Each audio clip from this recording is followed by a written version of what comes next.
Got it. Are we done? Mhm. Are we in?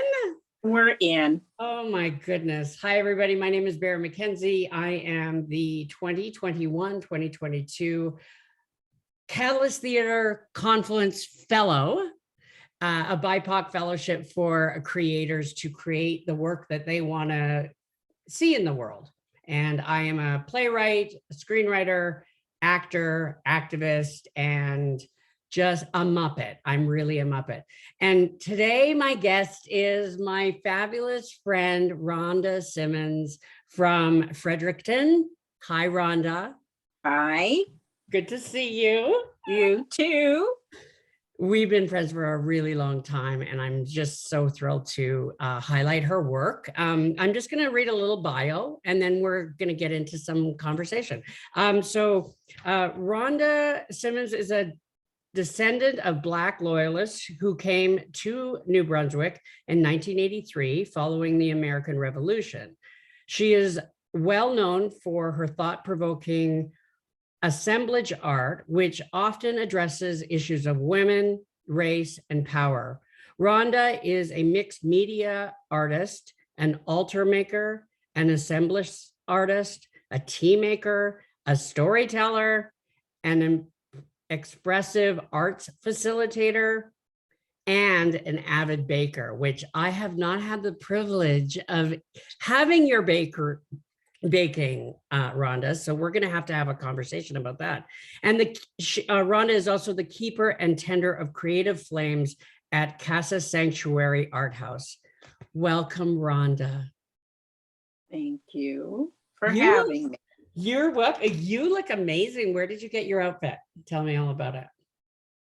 I got it from my daughter for Christmas. She lives in the States, in Connecticut. So I went there this past Christmas to spend with my grandchildren. And so I got this fabulous little number. Well, and I just love it. And you dressed up for us. I mean, I feel really honored. I did. Yeah. How long have we known each other, love? Okay, I would say Taylor was about anywhere from 6 to 7 years old. Wow. She was, and she's now 32. I know. Should we really be sharing those numbers? Why did I ask that question? Like, you I don't know. Berend, should we be sharing those numbers with people? And where are you right now? Where are you? I live in the Maritimes, the East Coast. No, not Nova Scotia that everybody knows. I live in Fredericton, New Brunswick. Well, welcome. I'm so happy to be having this conversation with you. Happy Black History Month. Thank you. And you can say that to me every month because it's Black History every month. So right. Make sure March 1st, you say happy Black History Month. 365 days a year, baby. So tell me about, when did you start creating art? Like, when did you start to realize that you were an artist and go into the art making that you are currently doing?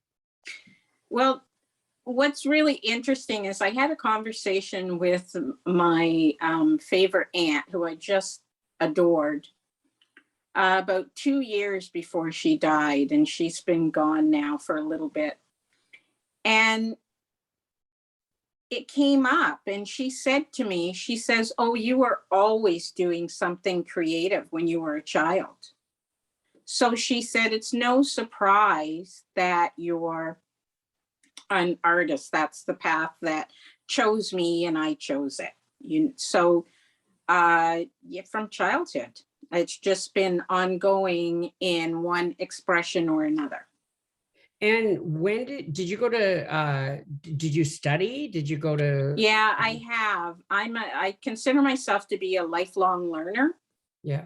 And so I'm always curious to learn something, improve my skill set, etc. And so in Alberta. I normally go and do a couple of semesters, to again hone my skill in what my passion is in that moment. So Alberta, BC, Mexico. So I've taken courses, plus I've also worked with private mentors, and it's just ongoing. If my next thing I think is printmaking. So, that'll be either, I'll take a course online or in person in a group or one-to-one. So, well, what I love about our communications, and when I'm the one having all the issues with the computer stuff, you really know what you're doing. And if you don't know what you're doing, it seems like you're always open to learning how to make things and how to be self-sufficient. Yeah, I grew up in a large family. Yeah. So, there were 11 kids. Wow. And so that's, make it, bake it, grow it, slow living, all the things that they called trends were not trends. They were our lifestyle. And they continued to be my lifestyle even today. I use those in my day-to-day. So when did you realize, because you were like, were you in your family of birth, or are you adopted? Okay, so I have a double history. I grew up, they're the family really that I knew. Yeah. And I was with them since I was 3 weeks old. So they're the only mom and dad and sisters and brothers that I knew for so many, many years, Black family.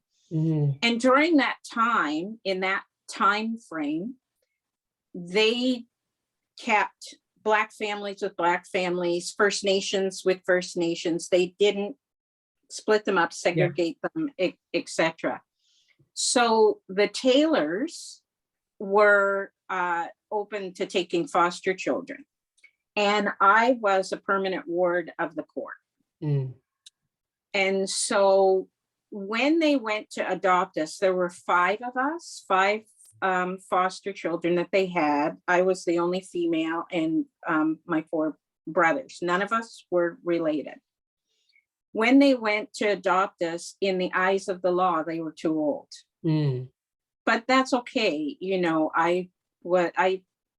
Like I said, it's the only family, mothers and father, that I knew. Now, a lot of family, my sisters, some of my sisters and brothers, sisters especially, married American men. Mm-hmm. And so they were in the States, and I always say they made the pilgrimage once a year to come and, show off the grandchildren and whatnot to see us all. And I got a lot of history and herstory. Yeah. Growing up. And it was amazing, the conversations as a young child that I overheard, and as I got older, that I was able to participate in. So I was also aware in my final year of high school, by accident, of hearing about my birth sister and my birth mother. And I met them when I was 17. Mm. And we had a brief interaction. And then I did not connect with the birth side of my history until I came back to New Brunswick 3.5 years ago. Mm.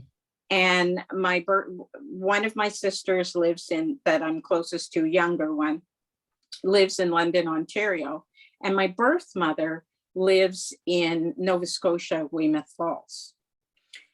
And that also is an interesting Black history because my birth mother lives in a known Black community, which again is Weymouth Falls, which is really steeped in some very interesting history. So I have the Loyalists on both sides, Nova Scotia and New Brunswick. Isn't that and I'm amazing? just learning through the remaining family members that are alive from my foster family. Yeah. And then the family members from my birth side. So there's lots of storytelling. Yeah. I'm not somebody who is interested in doing my DNA. I'm just not interested, Yeah. I will research different things, but I'm not too interested in that family tree that I've been 5 times removed from, so and so. That I don't get attached to that, but I like hearing the stories and reading and whatever they can tell me. I listen, Right. and I incorporate bits and pieces of it in my work. Yeah. So I want to touch on your work now because I've always loved your art. Like I've always said that piece behind you, I will have one day. yes. Tell me about the piece behind you a little bit. Like what's the history behind that, her story behind that? So that particular piece was in, was that my last show? No. That was I think in my last show in BC a number of years ago before I moved to New Brunswick. And I like symbolism. So you can, yeah. I like using symbolism. Everything in there has a meaning to me anyway. And so I'm abstract. There's no realism. You'll get more realism in my 3D work, in my painting work, not so much. And so you are an artist that you have work in museums, right? You do a lot of fellowships where you are. Can you talk about sort of the things that you've been doing in Fredericton as far as fellowships and stuff like that? And I have to say, this is the least unlikely place that I would have thought that I would have unfolded as an artist. Yeah. It just it didn't strike me as a place that I was going to progress. But surprisingly, an old friend of mine who's the executive director, Melinda Jarrett, at the Fredericton Museum, we reconnected. And she didn't know me as an artist when I lived in Fredericton when I was younger. And so I started talking to her and I started showing her, and she took a real interest in my work. And in fact, she really liked my work. And I have to say, she has been one of my biggest supporters here in Fredericton, New Brunswick, and I'm really grateful for her. And so they were doing a Black exhibit, which was the first here in New Brunswick, in Fredericton anyway. And I think about 6 months before they were to open, I had done a artist residence that year. So last year's 2020, I had done an artist residence, and the artist residence was for 3 weeks. Yeah. So what they had asked me to do was my perspective on the Black exhibit. They wanted me to incorporate it in my work. Yeah. And so I did incorporate it in my work. And unbeknownst to me, down the road, it ended up and is in that exhibit. They incorporated it right in the exhibit. Which is unbelievable, really. Like artists on any level, don't often get that opportunity. And Exactly. especially people, especially Black artists. Yes. So Yeah. what does that feel like now that it's sort of in this museum? How do you feel about that? I don't know. I think I just, remain calm and carry on. Well, because you're going from one thing to the next to the next, right? I am. That's the thing, is that I have another project. Yeah. So, that you hit the nail on the head. It's flattering. It still feels extremely surreal. Yeah. And people had to say to me, Rhonda, you have a piece in a museum. Yeah. Like that just doesn't happen. Not only did you say it to me, but several other people, like, that. And so it's like, oh, okay. Yeah, that's pretty cool. And it looks really, it just fits into the exhibit like it was meant to be there. Which is so amazing. And I mean, I think it's very difficult when you're in the middle of your life, when you're the center of your life doing things as an artist, where I know for myself, I'm always thinking of the next thing. What am I going to do to evolve? What am I going to do to expand my mind? So it almost takes somebody from an outside to go, like, I cried when you told me that this happened. I think I cried on FaceTime with you, because I was so, and you were quite stoic in it, but it's hard to appreciate really the things that you do when you're on the inside of life, just trying to get through a day. Yeah. And I mean, digressing back again, I never thought that I would unfold, evolve work that I have. And it's been here, it really has been here, because I've been forced to be still. And it's not all about just the pandemic. I've been forced to be still. I have not lived back here for 25 plus years. Yeah. And it's the same. I'm not, but this place is still the same. And it was impacting, and it was also influenced me in my work.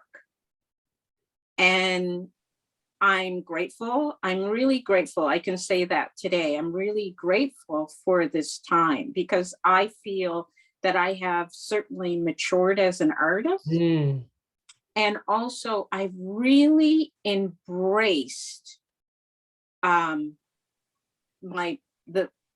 Black artwork. Yeah. I talked about doing it for years. Yeah. And I have done the odd piece here and there. Yeah. But I have been encouraged and supported in an environment where this year will be my 4th residency upcoming at the museum. And so they asked me for an interpretation of, I think this year it's a statue that they found. Yeah. So surrounding, the Black history here in Fredericton, New Brunswick. So I'm getting excited now.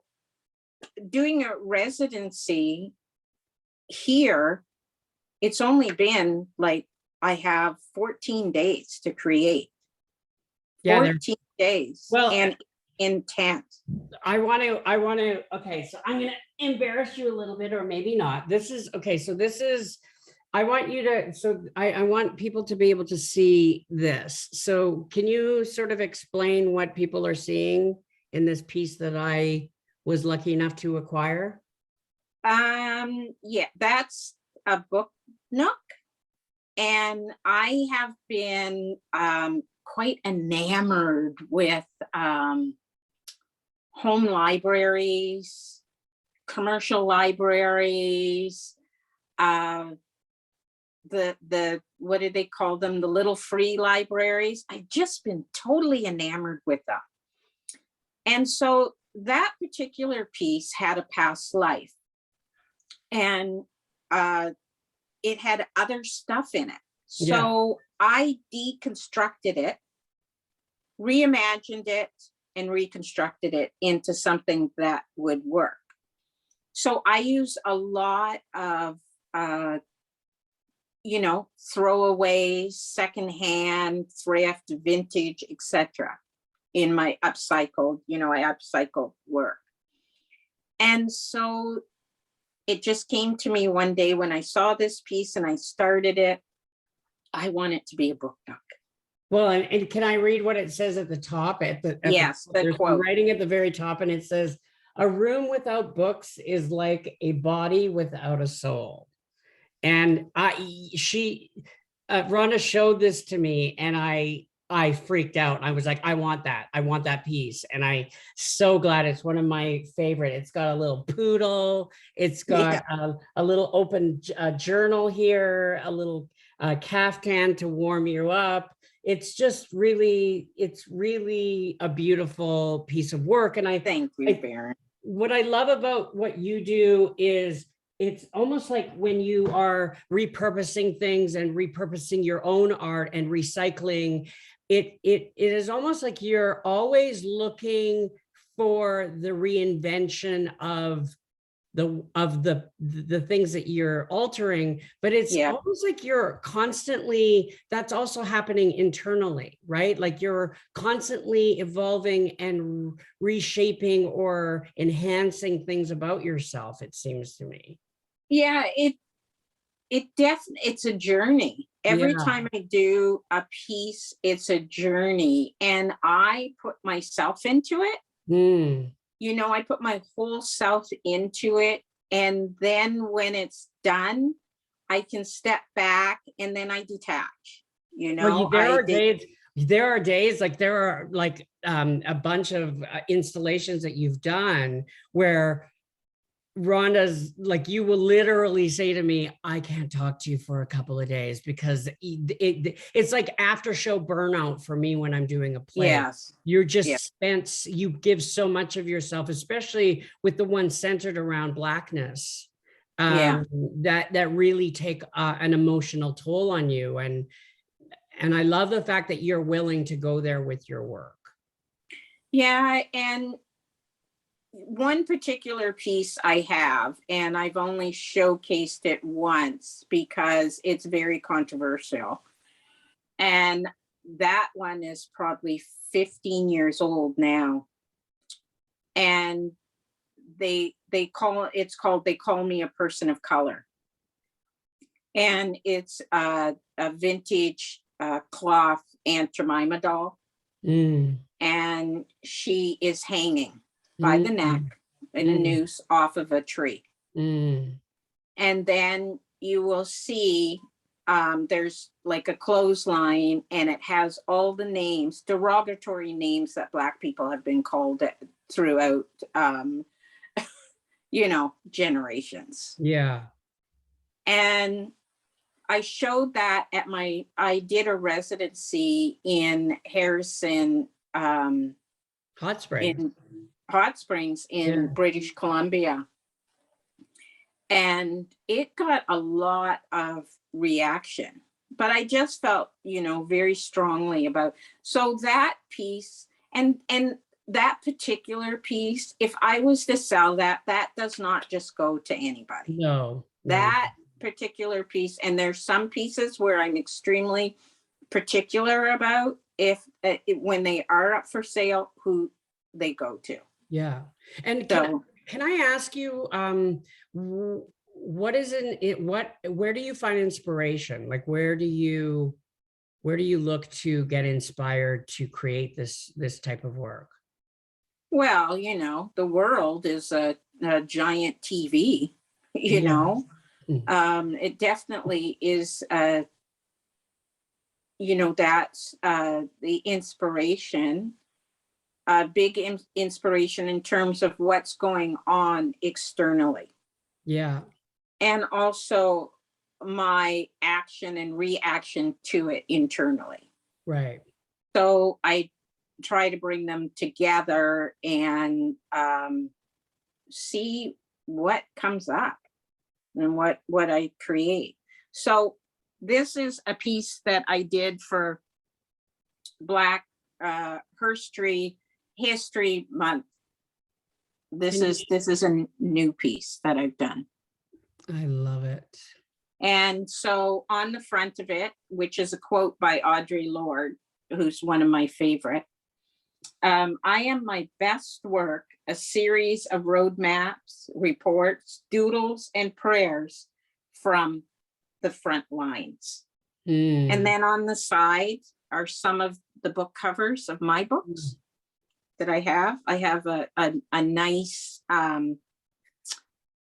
Black book collection, and it's also another little book nook, and it's got little books up here, and one says My Hair, Black Lives, Moon Power, Women's Symbol, a journal, and then I have a buttons that I make, and it says Hustle Free Zone. And before you put that down, there's a poster in the middle, and you always say this. Oh, right. So in since this is Black History Month, do you want to sort of tell us what about that saying that's on that poster? That little poster is, it says, I am Black 365 days a year.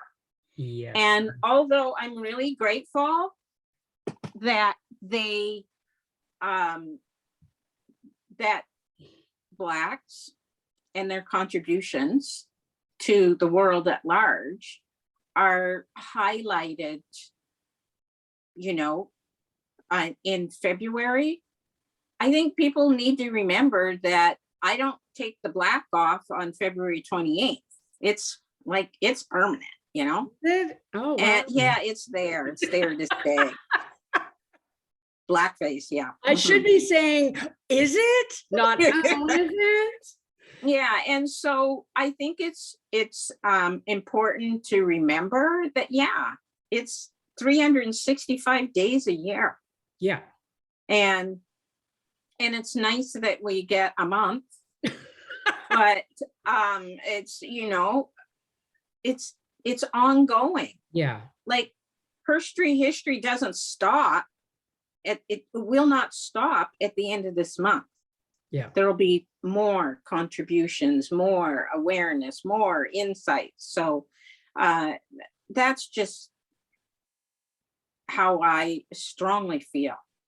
And I don't, you're not the only one. A lot of the people that I've interviewed for this have said the exact same thing. Thanks for giving us a month, but I'm Black every single day, every single night, all year round. Yeah. You've seen a lot of changes in race relations and progress and struggles. Where do you see us going forward? Like after George Floyd, after this sort of a big, large awakening, where do you see we are now and where we're going as far as race relations go? Oh, wow. Oh, you and I definitely have had discussions about that, and we definitely see it differently. And we see some things the same. I think it's important to keep talking about what's going on, but be really careful about over talking it, because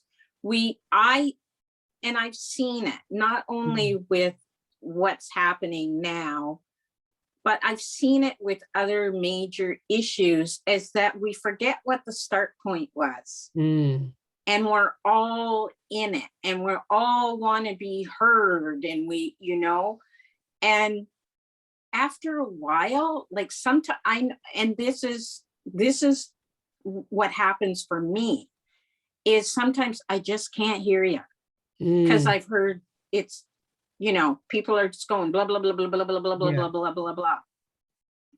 And the anger and the rage, it's sometimes it gets to be too much. Yeah.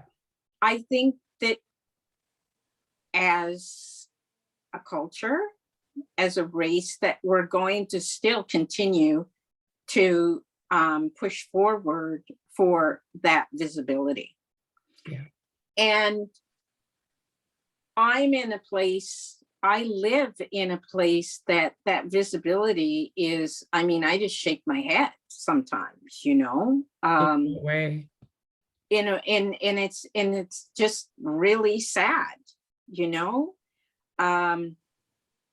for example, a well-known gallery here in the area is going to have its first Black artist showing, and we're in the 21st century, people.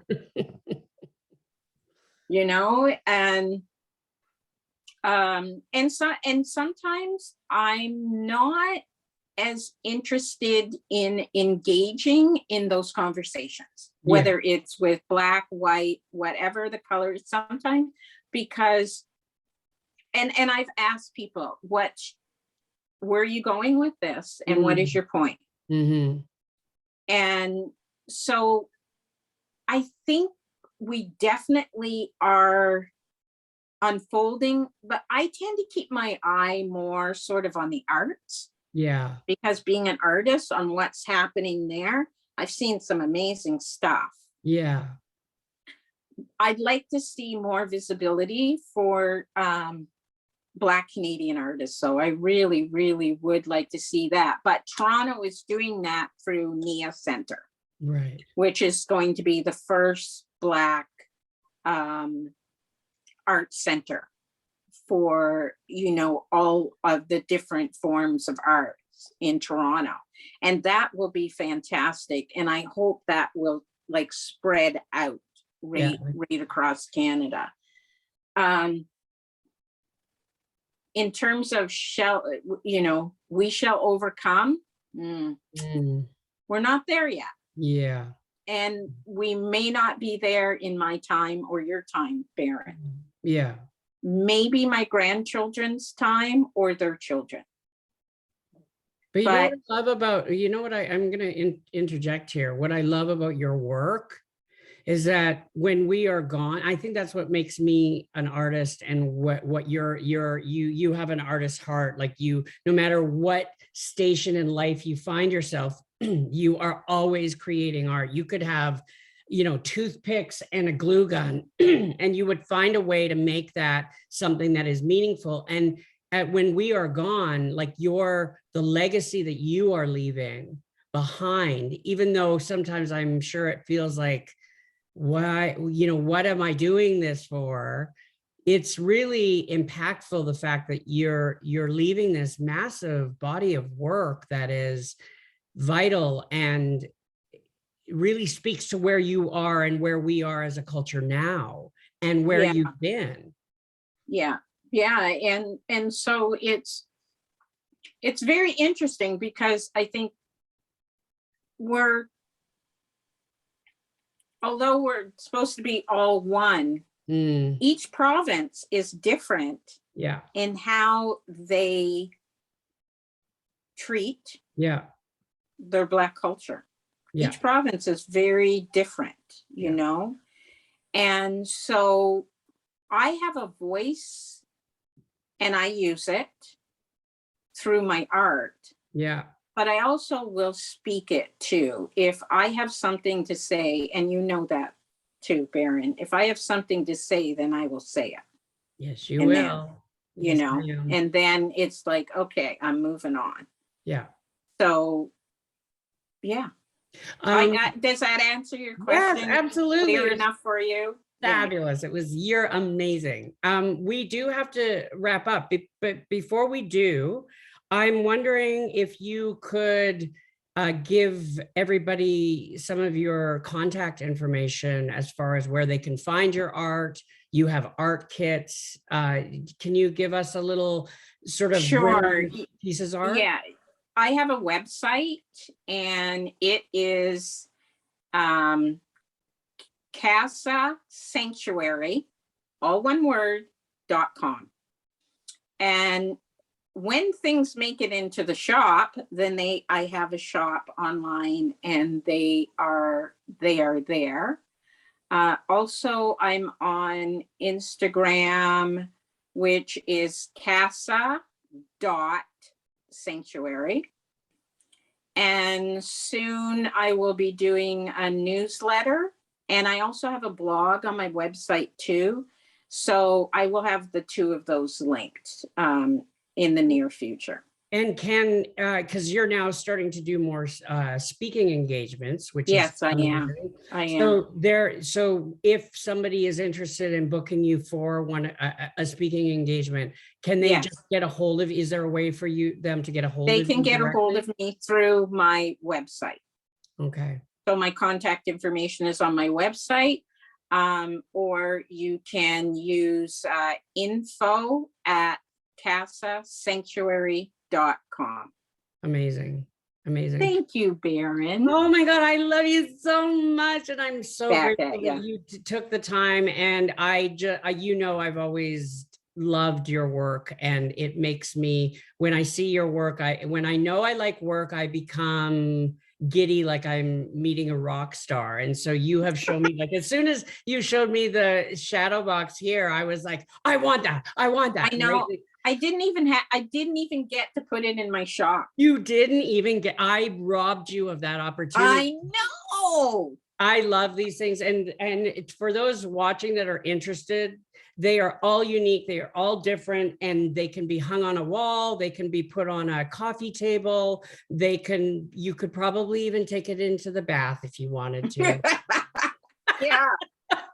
Now that's an idea. That's an idea.